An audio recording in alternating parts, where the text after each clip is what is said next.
Cette transmission, elle n'est pas faite pour être comprise mentalement.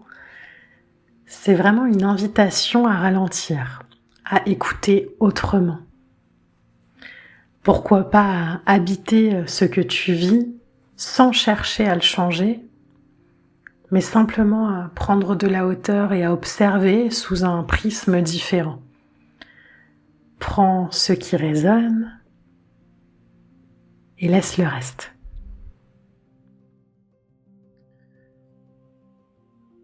J'aimerais partager avec vous aujourd'hui ma vision du masculin blessé, ou quand la fuite dans la dureté remplace la présence.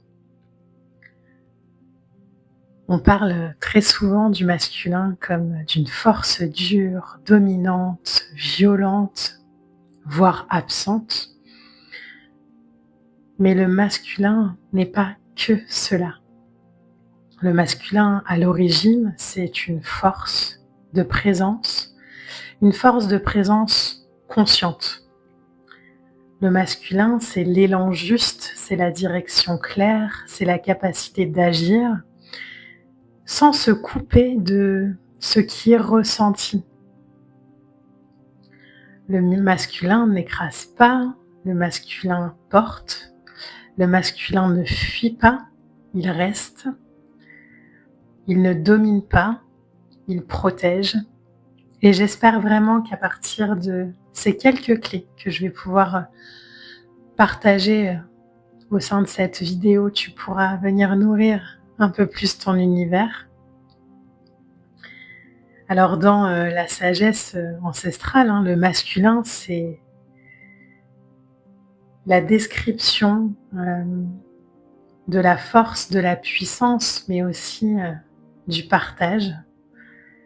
Il est décrit comme la capacité de rester présent au cœur de l'intensité sans se fermer. Le masculin, c'est une force stable, vivante, mais pas une force d'attaque.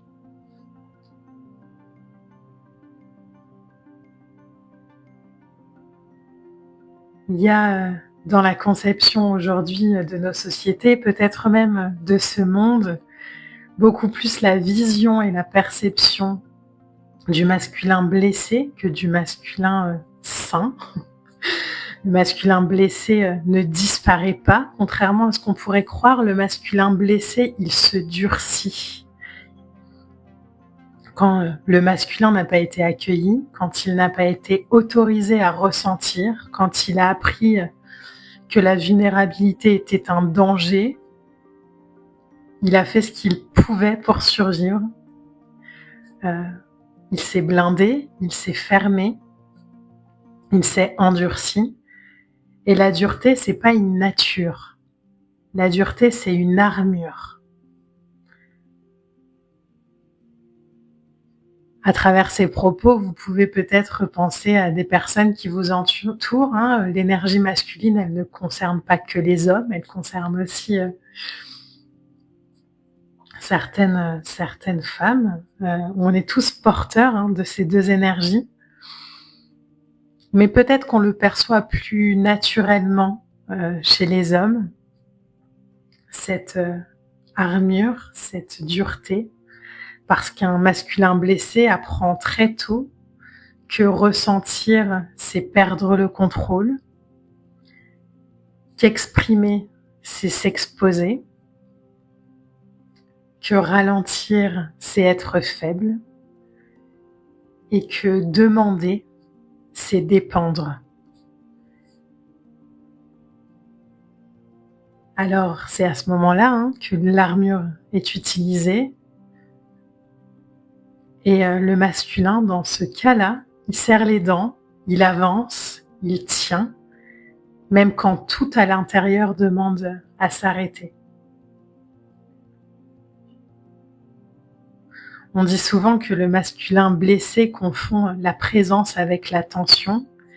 Il croit être fort parce qu'il ne flanche pas, et en réalité, il s'épuise. Et la dureté, elle devient alors une stratégie.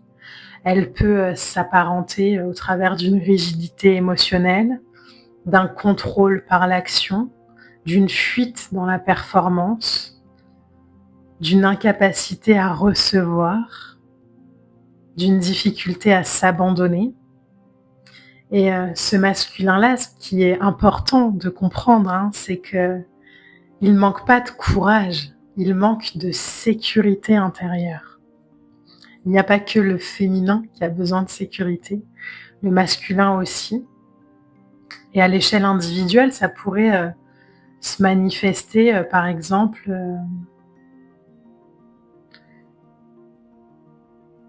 quand une énergie masculine avance sans écouter, agit pour pas ressentir, confond la force et l'endurance, refuse de l'aide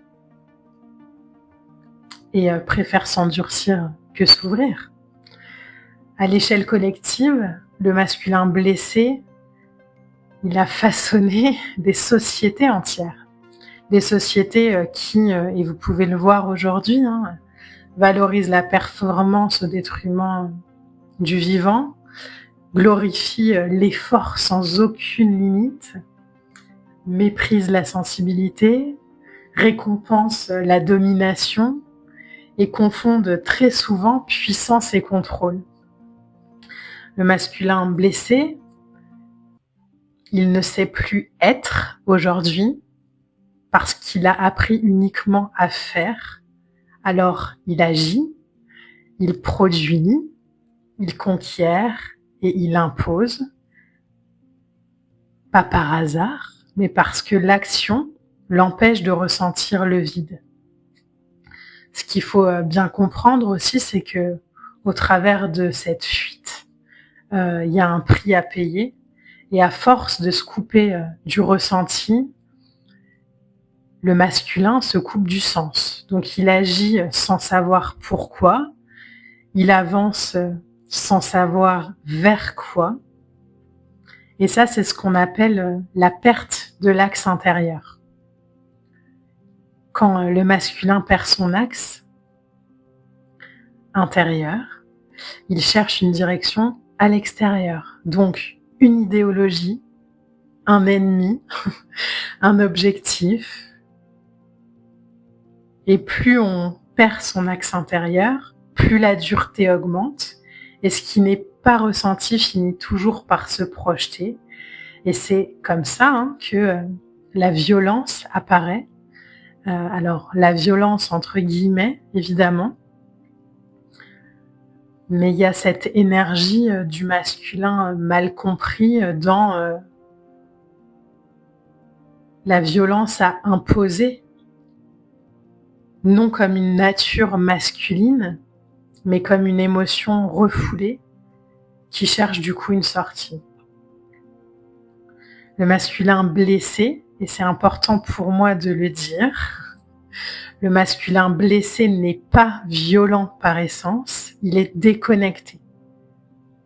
Déconnecté de son cœur, déconnecté de son corps, déconnecté de sa fatigue, déconnecté de sa peur. Le masculin blessé, c'est pas du masculin violent physiquement, c'est important à comprendre aussi. Le masculin blessé peut aussi s'exprimer dans des silences durs à vivre, dans un repli, dans un maintien à l'intérieur très fort. Et ce qui est intéressant à comprendre, c'est qu'on ne demande jamais au masculin de devenir doux à tout prix, on lui demande autre chose. On lui demande d'oser rester présent là où il a appris à se fermer. C'est une autre invitation, car la véritable force du masculin, elle n'est pas dans la dureté, elle est dans la tenue consciente. Ce que j'entends par tenue consciente, c'est la capacité de rester ouvert sous pression, d'agir sans se couper, de poser des limites sans violence, de protéger sans écraser. Un masculin on pourrait dire sain, guéri, ne fuit pas l'intensité. Il la traverse. Je crois aujourd'hui que l'invitation énergétique pour le masculin, c'est de se réconcilier d'abord avec lui-même, de faire que la rigidité devienne de la stabilité, que la dureté devienne de la solidité, que la domination devienne de la protection et que la fuite devienne de la présence. N'oubliez jamais qu'on est sur des polarités et que c'est simplement des curseurs à ajouter. C'est d'autant plus facile à réajuster quand on en est conscient et quand on comprend.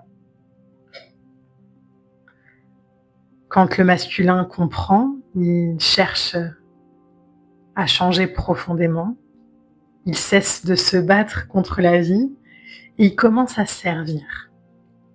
Et dans cette posture, le féminin peut respirer.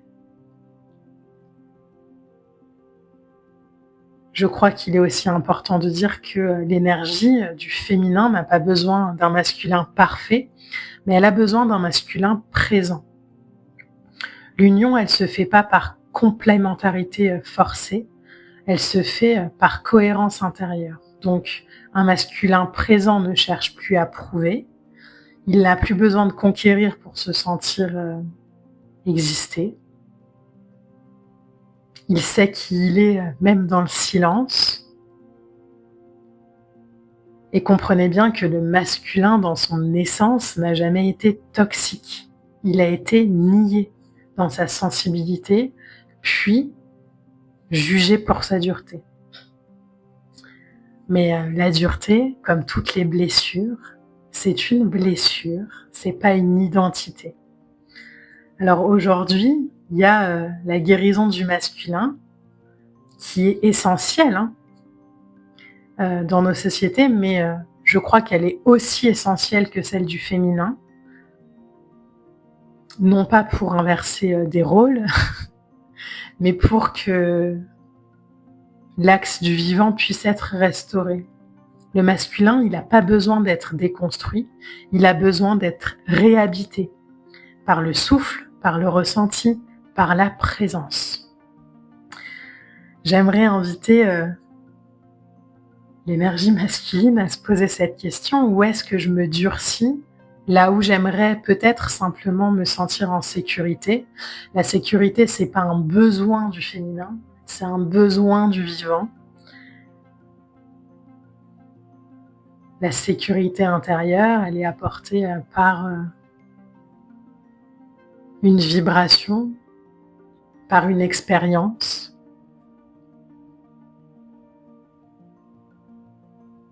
Par un alignement.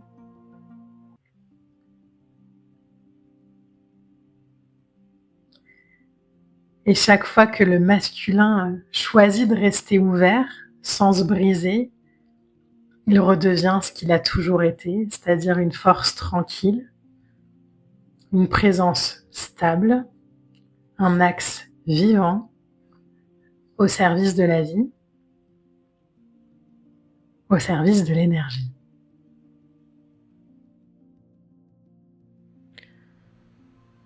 Laisse maintenant ces mots descendre là où ils doivent aller.